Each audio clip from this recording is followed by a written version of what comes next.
2018-yilda ishlab chiqarilgan Captiva Tour mashinamiz sotuvda. Mashinamiz 2.4 motor bilan jihozlangan. Mashinamizning kraskalari toza, 4 ta yangi yumshoq balonlar qo'yilgan. Mashinamiz polirovka keramika ishlari qilingan. Ko'rib turganingizdek yonib turibdi mashinamiz. 4 ta eshigi shumka bo'lgan. Minishga tayyor, hech qanaqa ishi yo'q mashinamizda. Shunaqa ideal holatdagi Captiva Tour qidirib yurgan tanishlarimizga jo'natib qo'yamiz. Mashinamizning salonlarini ko'rishingiz mumkin. Salonlari ham juda ham svejiy holatda. Qirilgan, chizilgan, urinib ketgan joylari yo'q mashinamizda.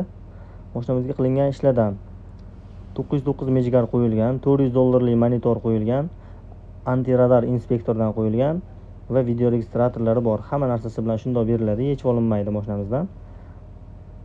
Ko'rib turganingizdek, orqalarini ham ko'rishingiz mumkin. Juda ham svejiy holatda mashinamiz, urinib ketmagan. Atiga 105 ming kilometr masofani bosib o'tgan. Shunaqa ideal holatdagi Captiva Tour qidirib yurgan tanishlarimizga jo'natib qo'yamiz.